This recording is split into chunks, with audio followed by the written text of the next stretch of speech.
de di kan mi da mu nyina ase ene support amode ma this channel na say na ni de di kan so a wo hwe me a baba me ma akwa abasa na ya me kan na na de me wo ha e simple no a nti ma me no go through your ma me wo ha say de di kan me o mi beef a metwetwe mo se metwetwa na ntiantia so eno na de be stir fry so ena we say de me wo ha ye ginger, garlic, and chili no. We na me use here, so I only a half. I'm there. We 1 teaspoon of light soya sauce and a half a teaspoon of sesame oil, and I'm there going. We na me de beka me meat a season, and I we say 1 tablespoon of sesame oil, and I weigh half a teaspoon of fish seasoning, and I weigh wine vinegar and 1 tablespoon, and I will say light soya sauce na no say 1.5 tablespoon. Inti na no ne de to taste and you be taste no. Na me Maggi seasoning so a me ba be use ne we na ya me use me so ketwa no we no it taste different from ketwa no. Inti so o pe bi akọ Chinese shop a obenye bi ho no.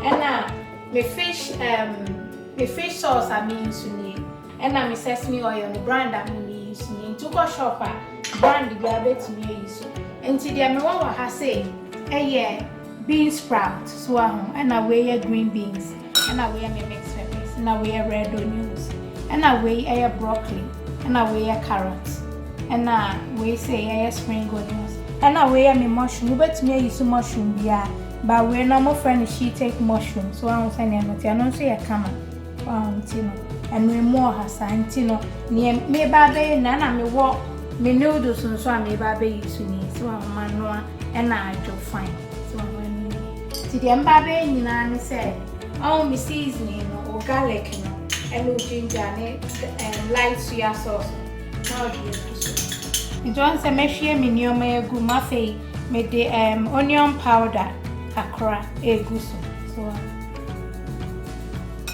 na fe me Maggi seasoning no and also me de 1 tablespoon Ade account. When you na nchi wo nti mfa nchi bia engu mu ansa. Akese waka ni na afa. Ni hwam wa ho. Nti wa ni say wi aka afa. Na afa we je si wo be half an hour. So na afa wo di aye waduane but so nim say obeye na wonim nura de a so na wa season si ho no. Once na flavors ni nyina aye kama. So Timidi see for bare half an hour near chia so. And they said there me wa hire 2 tablespoons of sunflower oil. Na fe ode beef no na die tum.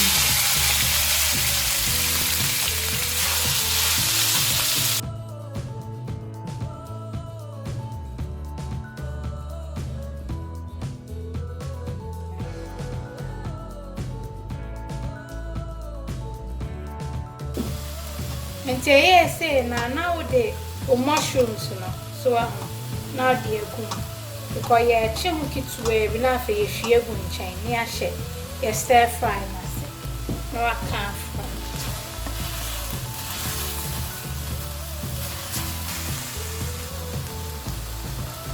and say machi beef no ni mushrooms no so mushroom ni bi go be 2 minutes ti me hwie si nchen na fa ya to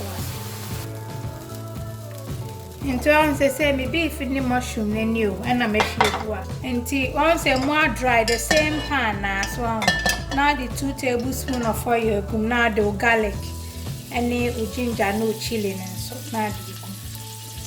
Nti say now spring onion no baby I drink akwa ni now the and no red onion egum.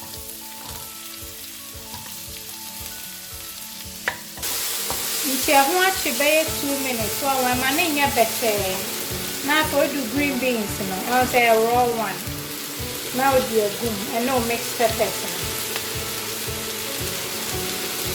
now the broccoli so aka the bean sprout no anyway carrots ni the mekan yan so aka ni na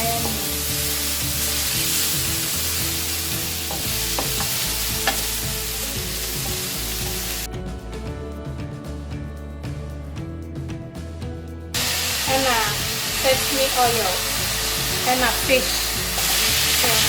One vinegar and boom, but I said the 8 minutes here. I come a flavor and die. Nice, it's your sour fry. And now, so wish you beef and the mushrooms.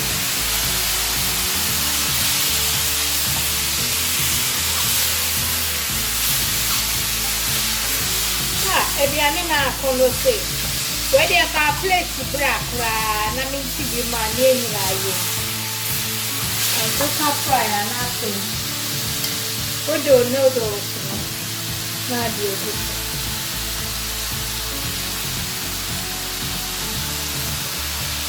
and ti ha na to do like soya sauce e be gusto.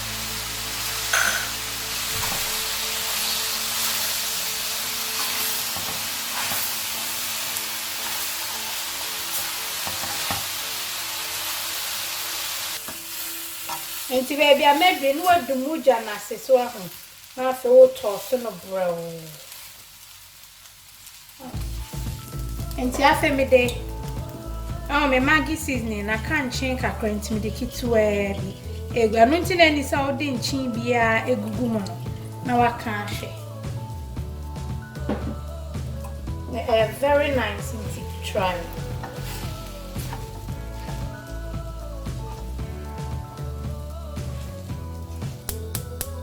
They say now those spring onions, and no carrots, and no bean sprouts. Now the mean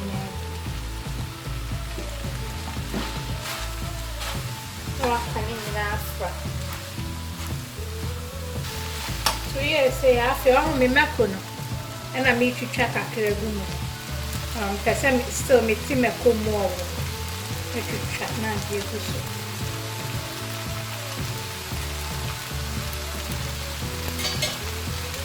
Na vegetables so they always say very good.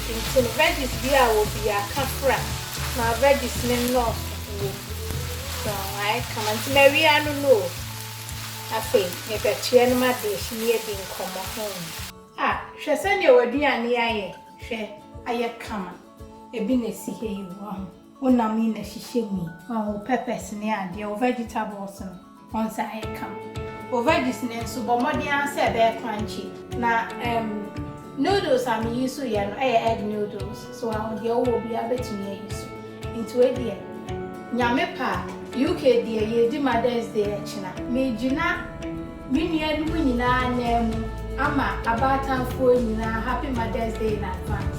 Eduma mo ye no amazing. Send abatan yo eduma no. We are moving ye chiaka pro be into me chiaka so into where the foot to me dija e tiawana a common mini anke to so ebiano manu ofi and now say when you are to move through mama e to the bina mama to funi ade also kasa and yes all kasa o be and no anything your mother be here ye say be ya o be bia wo ye be na your kamada and your madam kwani de when you sound there be if you say obu akọ no anu ani sam so adwuma wo ye no enko yi obu ho no mo a sene wo hwe nkofo ma sene wo nanfofo won kasa wo tumi kyerɛkyerɛ mo nioma ema mo ye ema e te sɛ wo ye oba time wonso aseda na bi koma efi sɛ adwuma anu anu wo nti we die me nua nketewa nyampa ekina UK Mother's Day minim about nkronkro na aka so wo a onim sɛ ekina ye wo die Mama dear recipe be mama no I breakfast be account. Upe cake is one organa cake. I want my channel so recipe made better was yama. Already idea me did chat to this and be the munina say Mumunti. We've made it to over 2,000 subscribers. I am one of my asidano ekomamo. Send me upload the video na mama sha. Enye dem koyi so the channel we eye na e dia nto e dia medama se awo shi se mehu obi a mako no maka se medawa sinti me fa so adamu nyina ase nyame sha mon kwaso anso and share videos no and feel free to leave your comment, share and subscribe. And to wait there, a big shout out to Obaya, I mean, you saw me, send your debut, share me crying. story moment me da wase me nkwa me ba nya asem kitu any obi a we jam a comment.